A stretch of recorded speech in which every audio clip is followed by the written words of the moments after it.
आपलं 5वीचं पुस्तक संपलं, पण पुस्तकाच्या शेवटी काही भौगोलिक शब्दांचे विस्तारित अर्थ दिला आहे, म्हणजे शब्दाचे अर्थ दिला आहे. चला तर मग बघूया. अजैविक घटक, पर्यावरणातील निर्जीव घटक, उदाहरणार्थ हवा, पाणी, खनिजे इत्यादी.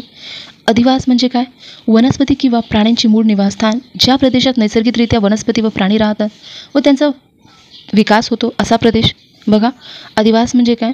वनस्पती किंवा प्राण्यांची मूळ निवासस्थान, ज्या प्रदेशात नैसर्गिकरित्या वनस्पती व प्राणी राहतात व त्याचा विकास होतो असा प्रदेश. अक्षरवृत्त बघूया. पृथ्वीच्या पृष्ठभागावरील काल्पनिक वर्तुळाकार रेषा, या वर्तुळांची पातळी पृथ्वीच्या आसास काटकोनात छेदते. या वर्तुळाकार रेषा एकमेकांना समांतर असतात, हे लक्षात राहू द्या. या वर्तुळाकार रेषा एकमेकांना समांतर असतात. एखाद्या ठिकाणाचे विषुववृत्तापासूनचे अंशात्मक अंतर, हे अंशात्मक अंतर पृथ्वीच्या केंद्रापाशी मोजले जाते. अक्षांश विषुववृत्ताच्या उत्तरेस व दक्षिणेस मोजले जाते. अक्षीय गती हे महत्त्वाचं आहे.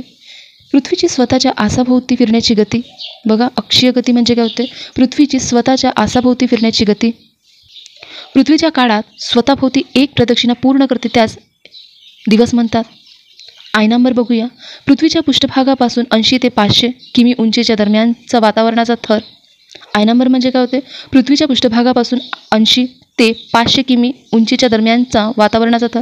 हे महत्त्वाचं नाही आपल्यासाठी. या थरात रेडिओ लहरी परावर्तित होतात, त्यामुळे थराचा संदेशवहनासाठी उपयोग होतो. हे आपल्यासाठी महत्त्वाचं आहे. या थरात रेडिओ लहरी परिवर्तित होतात, त्यामुळे या थराचा संदेशवहनासाठी उपयोग होतो. आपल्याला प्रश्न असू शकते, कोणत्या थरात संदेशवहनाचा उपयोग होतो? कोणत्या थराचा संदेशवहनासाठी उपयोग होतो? आर्द्रता बघूया. हवेतील बाष्पाचे प्रमाण, आर्द्रता शेकडा प्रमाणात सांगली जातात. आर्द्रता म्हणजे काय? हवेतील बाष्पाचे प्रमाण, आर्द्रता शेकडा प्रमाणात सांगली जाते, हे लक्षात ठेवा. शेकडा महत्त्वाचा आहे, जोड्या लांबामध्ये विचारू शकते. आस बघूया आपण.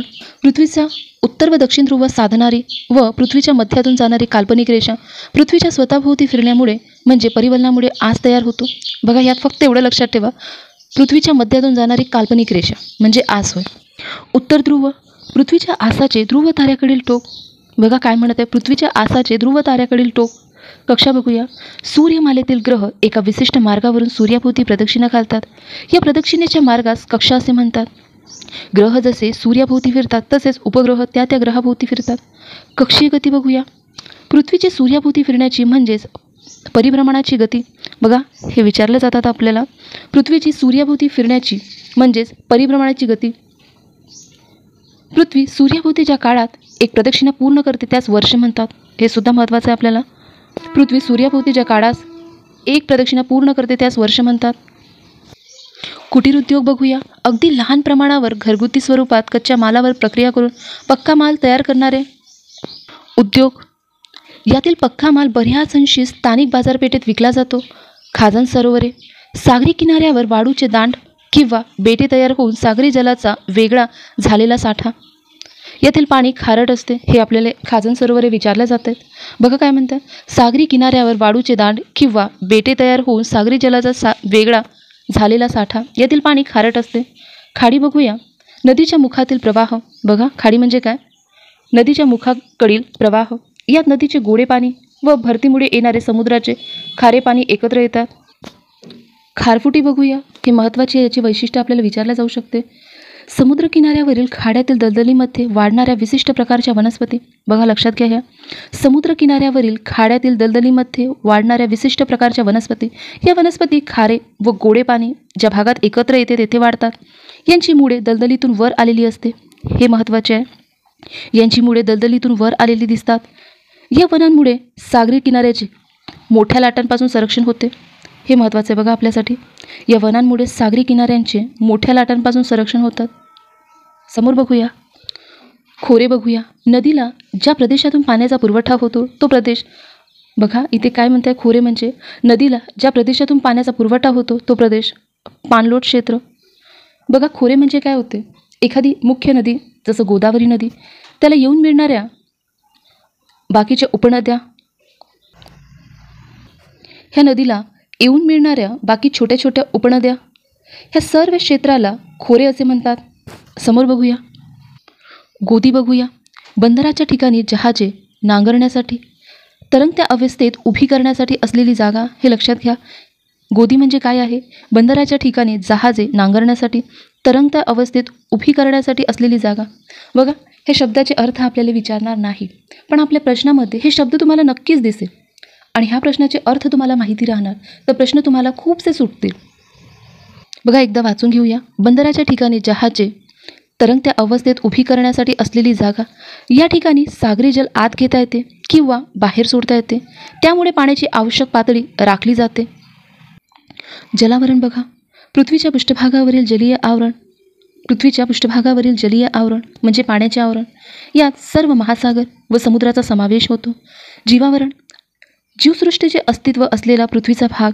बघा, जीवसृष्टीचे अस्तित्व असलेला पृथ्वीचा भाग. जीवसृष्टी पृथ्वीच्या इतर तिन्ही आवरणात आढळते. जैवविविधता बघूया. एकाच प्रदेशात अनेक तऱ्हेच्या वनस्पती, प्राणी, सूक्ष्मजीव एकत्रितरित्या दिसून येतात. या सजीवातील विविधतेलाच जैवविविधता असे म्हणतात. बघा, हा शब्द खूपदा विचारला आहे आपल्याला, म्हणून एकदा पुन्हा वाचून घेऊया. एकाच प्रदेशात अनेक तऱ्हेच्या वनस्पती, प्राणी, सूक्ष्मजीव एकत्रितरित्या दिसून येतात. या सजीवातील विविधतेलाच जैवविविधता असे म्हणतात.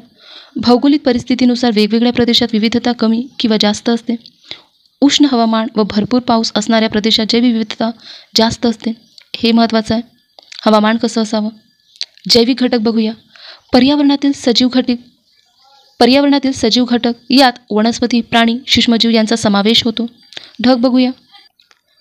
वातावरणात तरंगत्या अवस्थेत असलेला अतिसूक्ष्म जलकण किंवा हिमकण यांचा समुदाय. बघा, ढग म्हणजे काय? वातावरणात तरंगत्या अवस्थेत असलेला अतिसूक्ष्म जलकण किंवा हिमकण यांचा समुदाय. तपांबर बघूया. पृथ्वीच्या पृष्ठभागालगतचा वातावरणाचा थर. बघा, पृथ्वीच्या पृष्ठभागालगत असतो तपांबर हा थर. यात उंचीप्रमाणे तापमान कमी होते. हे सुद्धा महत्त्वाचं आहे आपल्यासाठी. यात उंचीप्रमाणे तापमान कमी होते. या थराची सरासरी जाडी 13 किमी असते.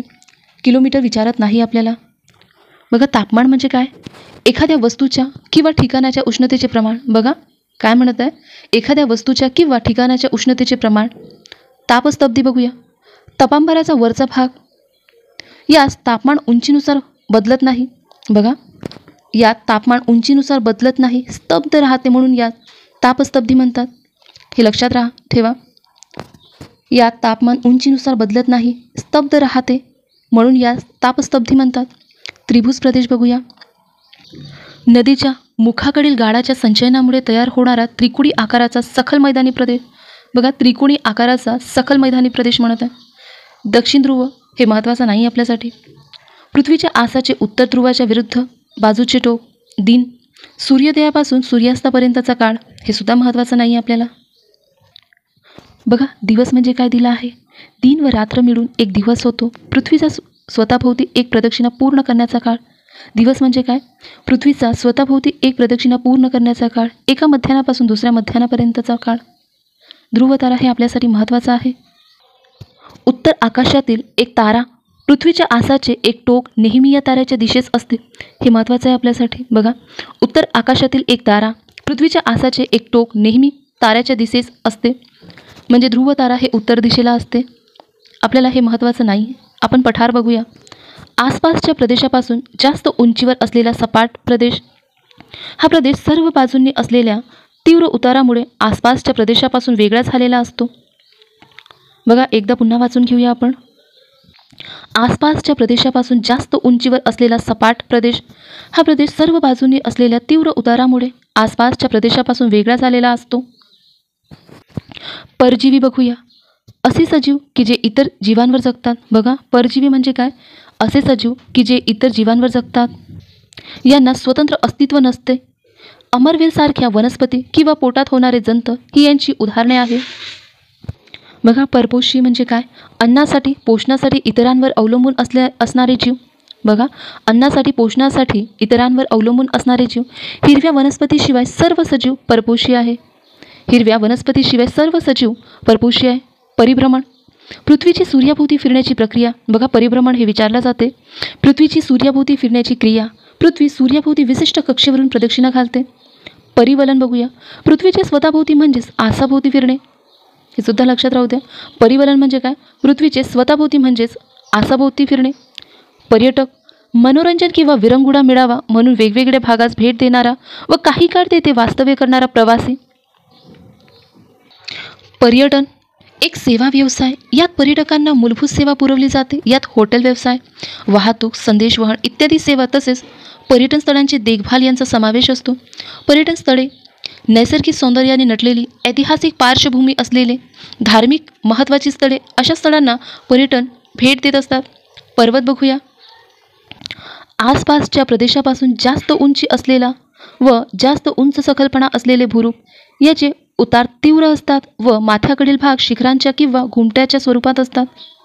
बघा, पर्वत म्हणजे काय?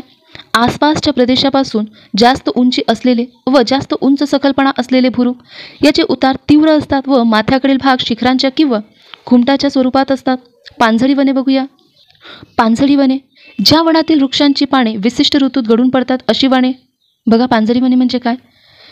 ज्या वनातील वृक्षांची पाने विशिष्ट ऋतूत गळून पडतात अशी वने. पृथ्वीगोल पृथ्वीची घनगोलाच्या आकारातील प्रतिकृती. पृथ्वीगोल म्हणजे काय?